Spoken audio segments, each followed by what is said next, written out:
বন্ধুরা good morning. আজকে আমি বাহারি কাতলা বানাবো, তার জন্য ঝিঙে, আলু, টমেটো, মুসুর ডাল একটু ভিজিয়ে রেখেছি। কাতলা মাছের মাছ 3 পিস নিয়ে নিয়েছি। মাছটাকে ধুয়ে নুন হলুদ মাখিয়ে নিচ্ছি। বাহারি কাতলা মাছটা আজকে করে তোমাদেরকে দেখাবো, অল্প তেলে অল্প মশলায়, দারুণ টেস্টি হয় খেতে। ডালটাকে বেটে নিয়েছি, মিক্সিতে বেটে নিয়ে নুন দিয়ে মাখাচ্ছি। বাহারি কাতলার জন্য কাতলা মাছটাকে ভালো করে ধুয়ে নুন মাখিয়ে নিচ্ছি। আর ডালটাকে, মুসুর ডালটাকে ভিজিয়ে রেখেছিলাম, মুসুর ডালটাকেও আমি পেস্ট করে নিয়েছি। নুন দিয়ে মুসুর ডালটাকেও মাখিয়ে নিয়েছি। আর বাহারি কাতলার জন্য আমি ঝিঙে, আলু, বড় বড় দুটো ঝিঙে আর দুটো আলু কেটে নিয়েছি। একটা পেঁয়াজও কুচিয়ে নিয়েছি। পেঁয়াজ ডুমো ডুমো করেই রেখেছি, খুব বেশি করিনি। কেটে নিয়েছি। টমেটো একটা কুচিয়ে নিয়েছি। প্রথমে ডালটাকে আমি বড়া করে নেবো ছোটো ছোটো করে। আর মশলা লাগছে আদা রসুন পেস্ট 1 চামচ, হলুদ গুঁড়ো 1 চামচ, জিরে গুঁড়ো 1 চামচ, ধনে গুঁড়ো 1 চামচ আর সামান্য একটু কাশ্মীরি লঙ্কা।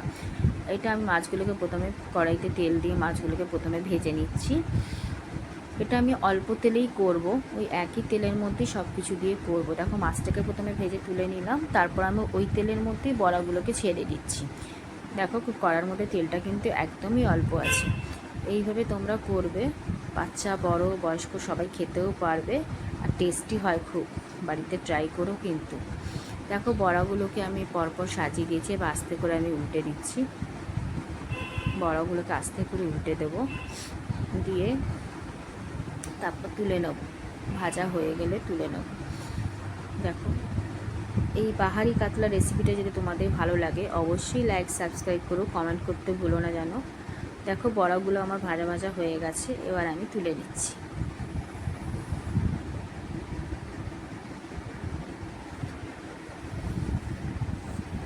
দেখো, ফোড়ন দিচ্ছি গোটা জিরে আর গোটা গরম মশলা।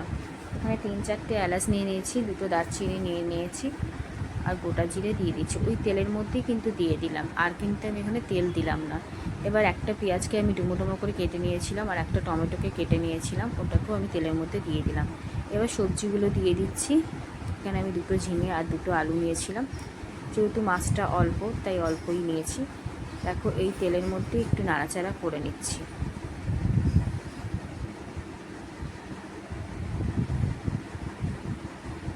একটু নাড়াচাড়া করে নিলাম। এবার আমি এর মধ্যে দেখো নুন দিচ্ছি, 1 চামচ নুন দিলাম। নুনটা আমি অল্পই দিচ্ছি, কেন মাছের মধ্যে নুন আছে, ডালের বড়া করেছি ওতে নুন আছে, তাই জন্য আমি এখানে অল্প নুন দিলাম, 1 চামচ দিলাম। এবারে আমি এখানে দেখো অনেক মশলাগুলো একটু জলের মধ্যে গুলে আমি মশলাটা দিয়ে দেবো।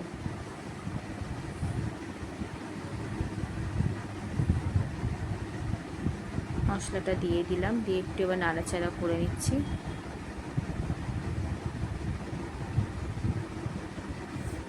দেখো কি সুন্দর কালারটা হয়েছে। দেখো, মশলাটা কষা হয়ে গেলে আরও সুন্দর কালার হয়ে যাবে। দেখো, এটাতে ঝিঙে থেকে জল বেরিয়েই গেছে, আমি কিন্তু আর কোনো জল দেইনি, ওই মশলা দেওয়ার জলটাই যা দিয়েছি।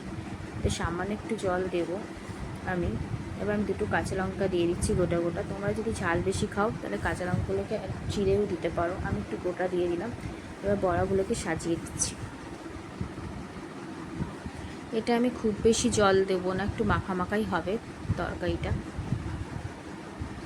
এবার মাছগুলোকেও দিয়ে দিচ্ছি সাজিয়ে, দিয়ে এটা আমি ঢাকা দিয়ে দেবো। দেখো, বাহারি কাতলার বাহার দেখেছো কত সুন্দর, তাহলে খেতে কত টেস্টি হবে। দেখো কি সুন্দর, দেখো এখনই লাগছে দেখতে। আমি এই প্লেটটা ধুয়ে জল দিয়ে দিলাম, এরকমই মাখা মাখা হবে। আমার আলুগুলো প্রায় সেদ্ধই হয়ে গেছে, তাই জন্য আমি এখানে আর কোনো জল দেবো না। ব্যাস মাছটা ফুটবে, হয়ে যাবে। একটু ঢাকা দিয়ে দিলাম, গ্যাসটা কমানো। দেখো, বাহারি কাতলা আমার রেডি।